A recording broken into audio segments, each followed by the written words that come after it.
On today's show, I said yesterday the Cavs offense was too stagnant against the Knicks. That's still true, but we're going to talk about how they can fix that moving forward without needing to get Darius Garland back in the lineup. We'll talk about that, plus needing more from Jarrett Allen and another update on DeAndre Hunter. That's all straight ahead on this Friday edition of Locked On Cavs.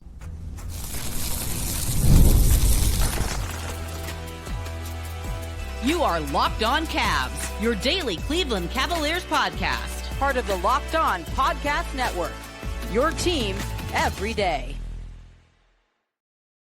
What's up, everybody? My name is Danny Cunningham, and I cover the Cleveland Cavaliers over at my Substack, The Inside Shot, and welcome into another edition of Locked On Cavs. Thank you for making today's show your first listen, and thank you to those everydayers out there that make Locked On Cavs their first listen every single day. You can find the show anywhere you get your podcasts, Apple, Spotify, or anywhere else. Do us a favor, make sure you're subscribed to the show. Friends, don't let friends go without being subscribed to Locked On Cavs. And if you're watching us on YouTube, because you can get the show there as well, make sure you hit that thumbs up button for us, click subscribe, and hit that notification bell so you don't miss the latest Locked On Cavs content, a proud part of the Locked On Podcast Network, your team every day. Today's episode brought to you by FanDuel. Right now, new FanDuel customers can bet just $5, and if your first bet wins, you'll get $300 in bonus bets to use all across the app. Head to FanDuel.com to get started today. I don't want to relive too much about Wednesday's game against the New York Knicks. We know the result. We know that it wasn't what the Cavs were hoping for, and I don't think it was a very well-played game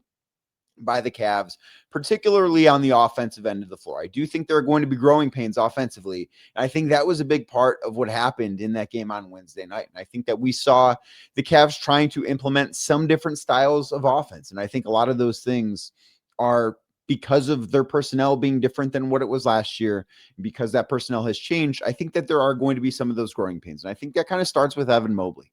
I liked a lot of what I saw from Evan in that game on Wednesday. I thought he was aggressive. I thought that he was at times very aggressive, which is what the Cavs need him to be. I didn't necessarily love his shot selection throughout the night, like that three-pointer he took when he had Jalen Brunson defending him in the fourth quarter. It was a shot that Kenny Atkinson liked. It was a shot that Evan Mobley liked. I thought that he probably could have gotten a better one on that possession. And if he does and scores there, maybe that game turns out differently. Probably still lose that game. And as I said on yesterday's show, like the team that deserved to win that game won that game on Wednesday night. But overall, I liked the aggressiveness from Evan. But the aggressiveness from Evan did lead to a couple of different things. It led to the Cavs just looking fundamentally a little bit different offensively. Like, I don't think that the Cavs ran enough pick and roll. I thought they were a little too heavy in the isolation game. And part of that was Donovan Mitchell got going in the third quarter. And when that happens with a superstar player like that, especially in as small of a sample size as one game, whether it's the first game or the 65th game or the 41st game, one game is always going to be a small sample size in the grand scheme of things. And these numbers are all we have to go off of because it's all we have to go off of because they've only played one game so far. But in looking back at some of the numbers from Wednesday night's game against the Knicks, there were a few things that really stuck out to me. And the Cavs had practice on Thursday. I have some notes from that coming up in segment number 3. But we sat down with Kenny Atkinson for about 10 minutes, and he talked about a lot of this stuff after going back and watching the film. Like I opened up the questioning to Kenny sort of just with now that you've had a chance to go back and watch the film, and because when coaches are speaking after games, it is not like a super raw reactionary type of thing, but they haven't necessarily always had the chance to really dig in and dissect things. And after most regular season games, I don't think it's a big deal, but because it's the first regular season game, it's always just going to be in a nationally televised game against a team that everybody predicts the Cavs are going to see in the conference finals. It's going to be under a little bit more of a microscope, right? Like we're talking about it for a second consecutive day right here on this podcast. If this game would have happened November 15th, I don't know that we're spending quite as much time on this because we've got a bigger sample size of things to talk about. But Kenny basically said the shot quality was very poor. So they were in the 8th percentile in terms of shot quality, according to whatever metrics they use. I'm not entirely sure which metric system they judge that on, but 8th percentile, pretty bad no matter which metric you're judging it on. Like, that is just inherently not a good night. And I actually think that the Cavs shot better than they should have, because Atkinson said 8th percentile. Like, watching it, it seemed like they had to work very hard to get to where they wanted to be. And they still had an effective field goal percentage of 57%, which you will absolutely take. Like, that is a good night at the offense, or good night at the office offensively. But I don't think that was true of the way their offense looked. And part of it was last night, or I'm recording this, it's Thursday evening. So for me last night, for you Wednesday night, the Cavs had 16 paint touches, which I think is way too low. That's according to Second Spectrum. Last season, they averaged 24 paint touches per game. And I think a lot of this has to do with Darius Garland not being in the lineup. I think a lot of this has to do with Lonzo Ball maybe not being somebody that puts pressure on the rim for all of the good things that I think he does on the offensive end of the floor. That is not one of them. And I do think that was felt a little bit. But that, to me, really did speak to the Cavs' inability to get to the rim. Like, that was just something where they didn't have enough. They only had 39 drives. And this kind of, I think these two things kind of go hand in hand. They had 39 drives against the Knicks on Wednesday night. Last season, again, this is according to Second Spectrum, last season, they had 51 drives per game. So that is, let's do some simple math here, 12 drives less than what they averaged per game last year. And you would think, with the Cavs upping their percentage of isolation, because they did have more isolation possessions on Wednesday night than we're used to seeing. And that is going to be part of it. Like, that's going to be part of the growing pain. They're going to be, I don't think, an isolation heavy team. I think that would be an unfair way to characterize them. But with Evan taking on a heavier role, I think that they're going to have more isolation possessions on a per game basis than they did last year, at least until Darius Garland returns. When Darius returns, maybe things look a little bit different.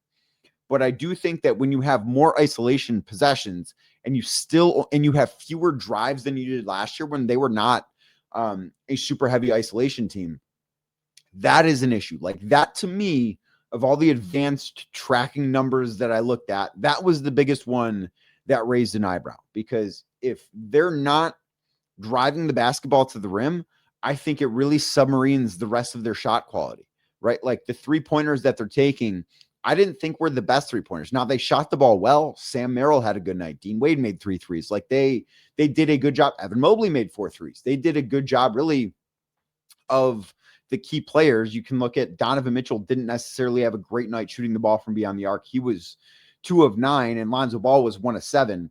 Other than that, everyone else shot a respectable percentage. Like, you'll take 4 of 8 from Evan Mobley every single night. Sign any Cavs fan in the world up for that. Sign the Cavs up for that. If Evan Mobley goes 4 of 8 from 3 every single night, he's going to be the best player in the league.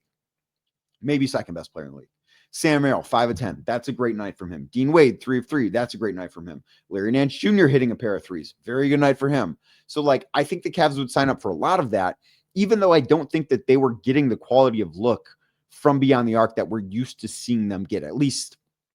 And maybe I should stop phrasing it like that, because I do think that this team is very different than last year's team.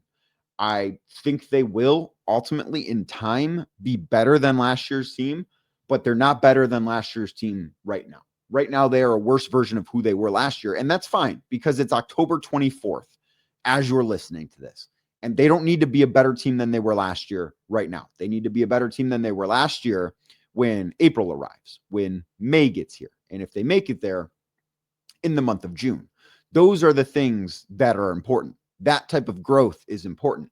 But now we have the starting point, and we have some things that I think do need to change.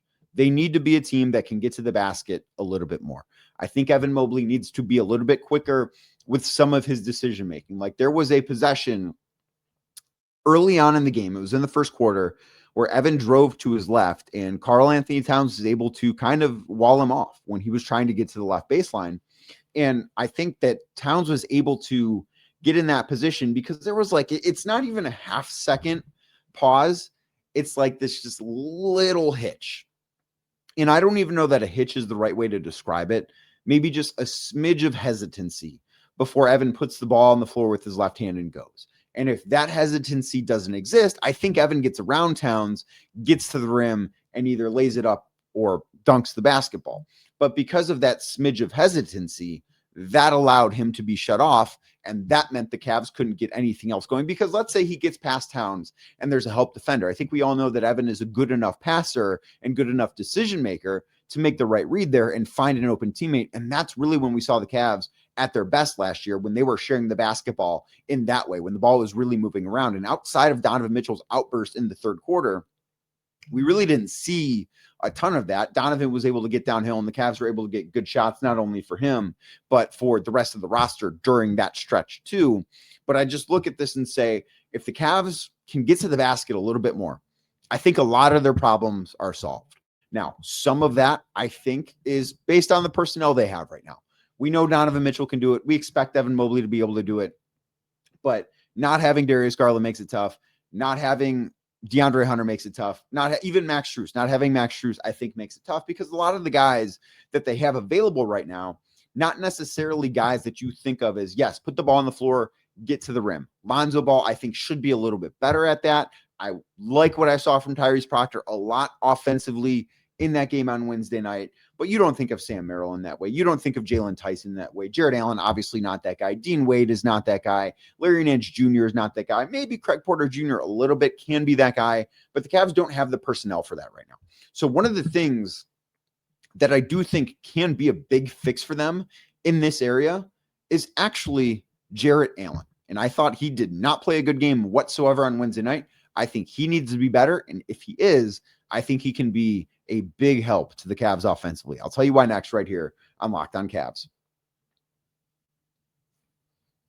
But first, today's show brought to you by Robinhood. Your ambition just met its match with Robinhood. You play for the win, not just on game day, every day, locking in on every opening, beating your PR, beating it again. Channel that drive into your money. Robinhood puts you in control of your money. Trade stocks and ETFs, options, futures, and crypto, all on one platform. You can now build and execute your own trades from a desktop with Robinhood Legends advanced tools, or take advantage of the new Robinhood strategies with a tailored portfolio managed by a team of experts. You expect more from yourself, expect more from your money. Get started today at robinhood.com/yourmoney. Again, that is robinhood.com/yourmoney. Your money, your move. Today's show also brought to you by DoorDash. The NBA season, it's heating up. Finally, I'm excited. You're excited. DoorDash is excited too, because DoorDash has found the perfect way to keep fans in their bag all season long.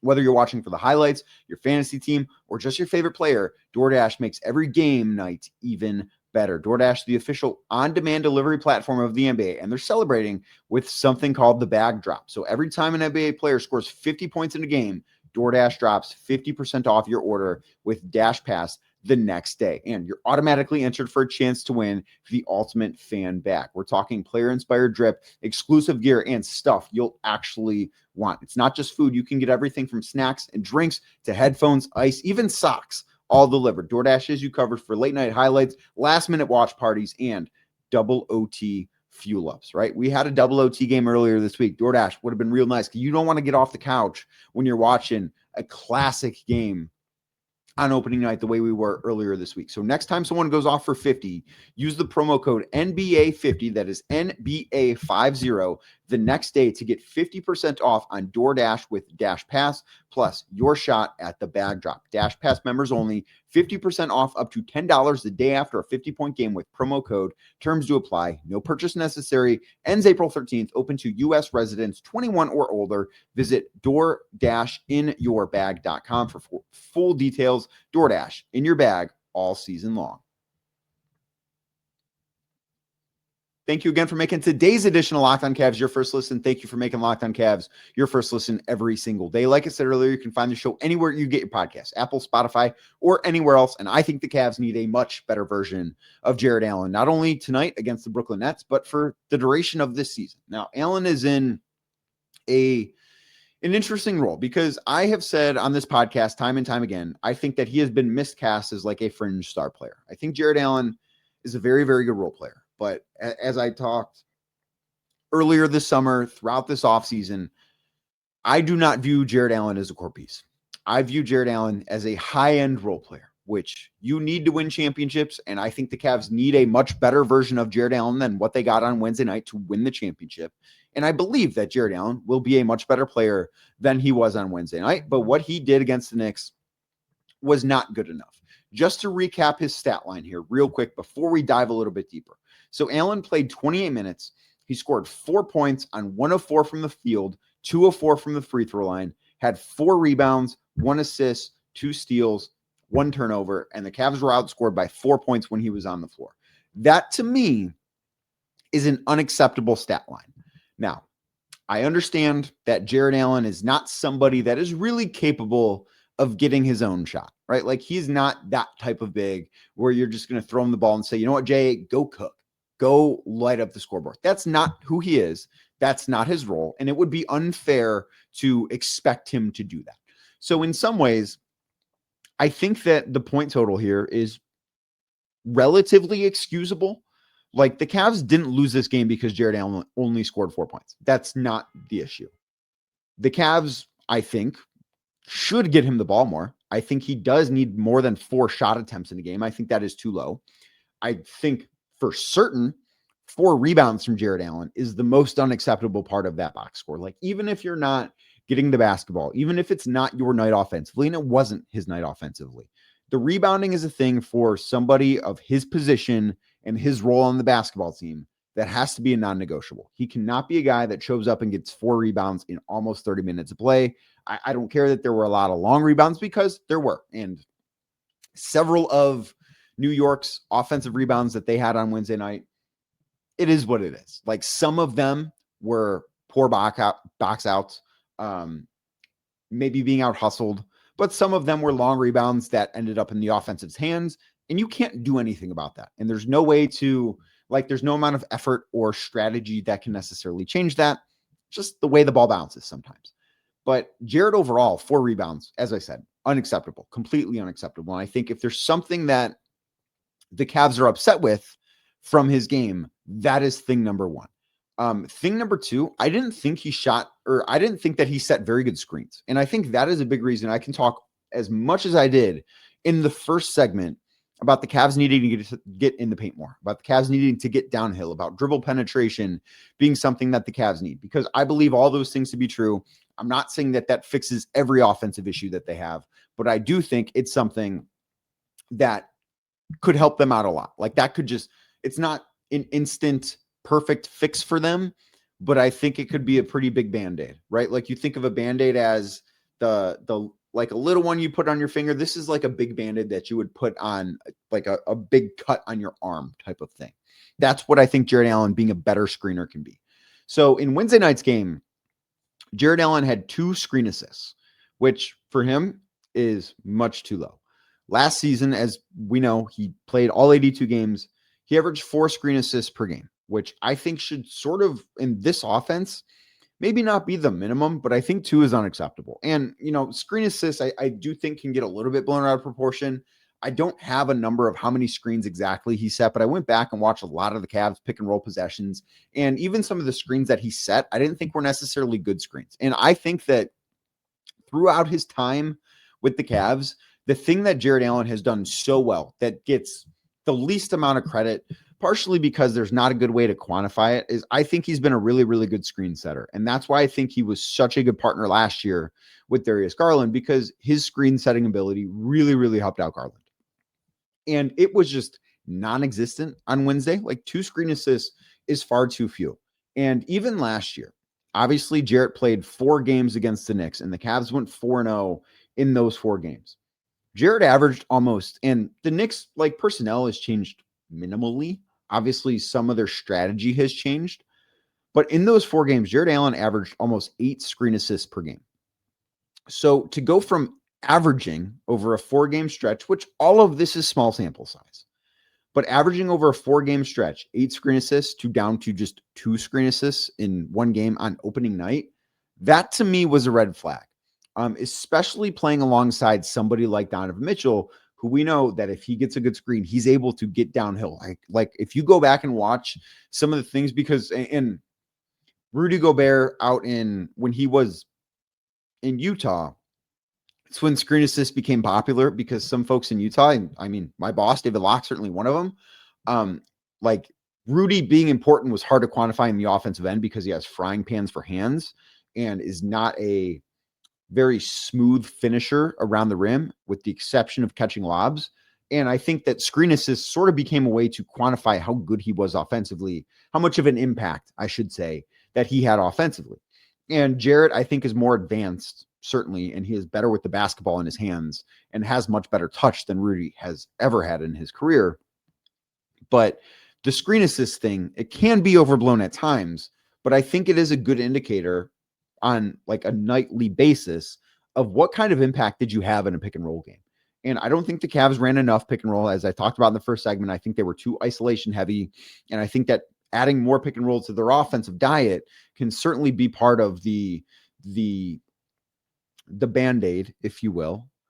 And Jarrett Allen has to be part of that. He has to be much better than he was. I didn't think his intensity was where it needed to be. I just overall, like, I thought Wednesday night was a night to forget from Jarrett Allen. It doesn't mean that it's going to be a season to forget. I would not be surprised in the least bit if he goes out there on Friday night in Brooklyn against the Nets and has an awesome game and sets great screens. I think that the Cavs were less than thrilled with the way that he played, and I would imagine that he wasn't exactly happy with the way that he played too. But I do think that something Jarrett needs to do is, even on the nights when he's not getting the basketball maybe as frequently as he should, I think that he needs to set better screens and run to the rim harder too. Like, I don't know. I would have to go back and watch like the whole game again, or all of his possessions again, to see when he was setting those screens, how hard is he diving to the rim? Because I think he can put pressure on the rim just by his presence, because he has been historically such a good finisher. He's been such a good lob threat. Like, he has been somebody that the Cavs have utilized so well. Like, he has put vertical spacing into their offense at times, if that makes sense. Obviously, he's not stretching the floor by shooting from outside, but he is making defenses collapse because he's been a threat at the rim. And I don't think the Knicks ever felt that pressure on Wednesday. And I think if Jarrett plays with more of an aggression on the offensive end, I don't know that that would have exactly been the same case. So that is something that I'm very interested to see on Friday night against the Brooklyn Nets. Now, DeAndre Hunter did not play in the opener. Saw him on Thursday after practice. Looked pretty good to me. We'll see if he plays tonight, but we're going to talk about what I saw next right here on Locked on Cavs. But first, today's show brought to you by Rugiet. Let's be real. Making excuses doesn't solve anything. We've all heard them before. It's just stress. I'm tired, or it happens to everyone sometimes. But when it comes to performance, sometimes your body just needs a little bit of extra support. And that's where Rugiet comes in. Rugiet.com offers fast-acting doctor-prescribed treatments for ED designed to help you stop making excuses and start making moves. Rugiet makes it easy to get started. You just connect with a board-certified doctor 100% online. No awkward waiting rooms, no in-person appointments. If prescribed, your treatment ships discreetly straight to your door. And the process is fast, simple, and private. Plus, it's all handled by real doctors. It's about confidence, connection, and getting back to the moments that matter. So visit Rugiet.com.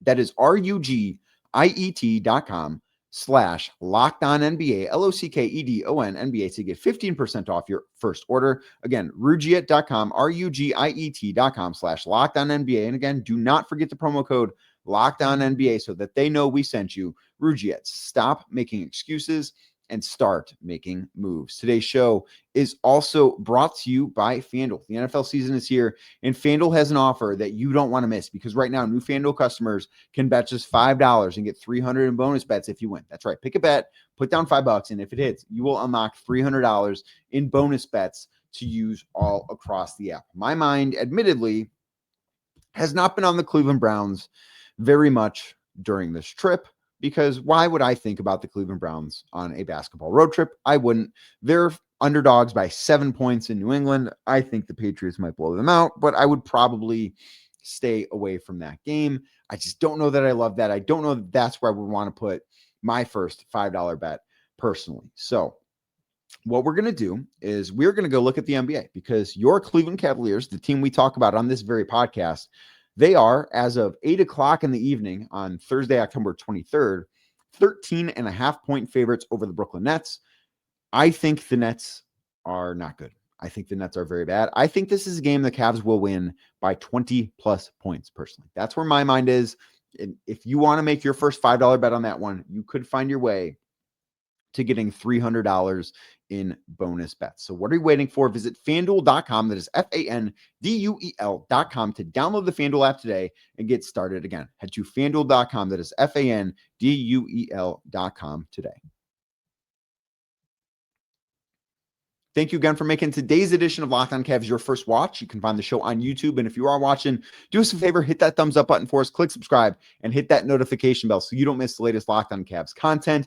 DeAndre Hunter did not play opening night, as we, of course, know, but he did on Thursday after the Cavs had practice go through a pretty lengthy workout after practice. Now, I don't know what Hunter did during practice in New York on Thursday. I saw a lot of the work he did after practice, though. It was a very intense shooting workout that involved a lot of coaches. And I don't know if he's going to play on Friday against the Nets. He is listed as questionable with that knee contusion that he suffered in the final preseason game 10 days ago at this point. Yeah, 10 days ago at this point. And if he doesn't play, I don't think it's the biggest deal in the world. As I have said, the Cavs are going to be conservative with how they handle injuries this year. They're going to be a team that is going to make sure they're going to err on the side of health. They're going to err on the side of longevity because just they believe that they're going to be playing deep into May and into June. And I think they will too. But that is what has to be in their minds first and foremost. And DeAndre Hunter playing on October 24th against the Brooklyn Nets has no bearing on whether or not the Cavs are going to play deep into May and into June. Like that is not something that's going to affect it. And I don't think that you can look at every single thing like that. Like, you know, how many games does Darius Garland miss before it becomes something that impacts the way the Cavs look at things long-term? I think that is a different type of conversation. But after seeing what Hunter did, maybe he plays on Friday. I genuinely don't know as of right now.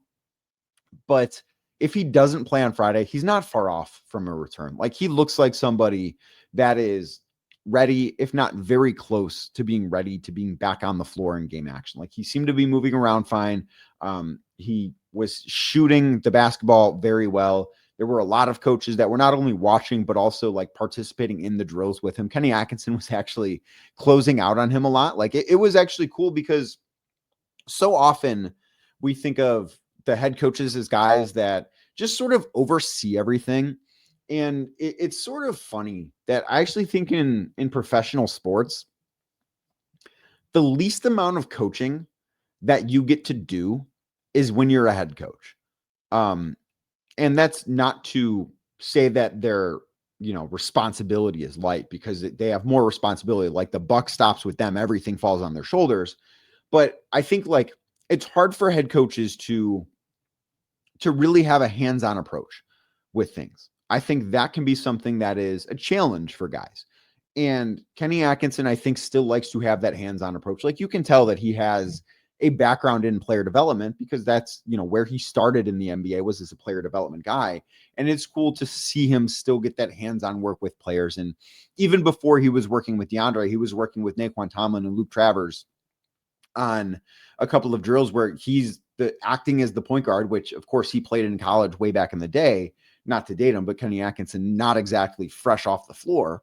But he was acting as a point guard and whipping passes to the opposite corner. Like he came over, and when he spoke with us after practice, like he was wearing one of the WNBA hats that the organization has rolled out, the orange hats with the WNBA logo. It says Cleveland under it.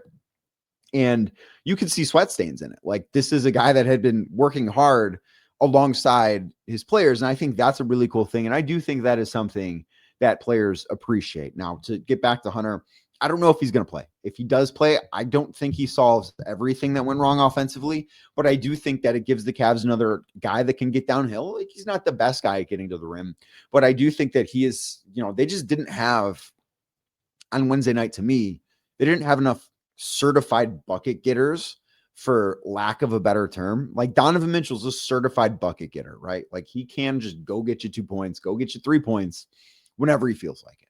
I don't think Evan Mobley's quite there yet. I think Evan can get there. I think a big part of this season is helping Evan get there. But after Donovan, it's like, Evan kind of, and then, yeah, that's kind of it. DeAndre is that guy. Like, DeAndre can go get a bucket, and we saw that all preseason. I think we saw that a lot last year. I think that part of the reason why he shined in that bench role is because he could just kind of go take over games for 3 or 4 minutes. And I just think that having him back gives the Cavs another offensive option. And 2, think about those lineups with Evan Mobley, where there's a lot on his shoulders. There becomes a considerably less amount of pressure on him if DeAndre Hunter's on the floor with him, as opposed to a Jalen Tyson or a Dean Wade, just because those guys are not offensive threats in the same way that DeAndre Hunter is. So I think when he gets back, whether it's, again, maybe it's tonight against Brooklyn, maybe it's on Sunday against Milwaukee, maybe it's on Monday against Detroit. I don't know when he's going to return. But again, he doesn't look like somebody that is far off from a return to me. But when he gets back, I think he will instantly be a big boost for the Cavs offense. So that's going to do it for today's edition of Locked On Cavs. We're in the season now. So I feel like I shouldn't have to say this, but I will say this because I don't want you to be surprised. It's Friday as you are listening to this. The Cavs play on Friday. Now, from May, when the Cavs lost to the Pacers, until now, there have not been episodes on Saturday. I think the only Saturday episode I did was the day the Cavs traded for Lonzo Ball. Like, that happened on a Saturday.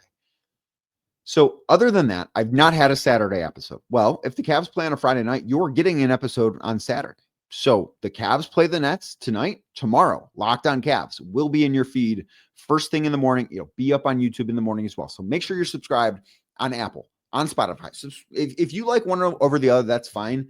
Download the other one if you have an iPhone, I guess, because I guess if you don't have an iPhone, you can't have Apple Podcasts. But if you have an iPhone, subscribe on Apple and then download Spotify and subscribe on Spotify too. That is how you should be treating Locked On Cavs, because you need the most Cavs that you can get with basketball season is here. We're on YouTube as well. So as we get out of here, do us a favor, hit that thumbs up button for us, click subscribe, and hit that notification bell so you don't miss the latest Locked On Cavs content. And I will be back tomorrow talking about the Cavs taking on the Nets.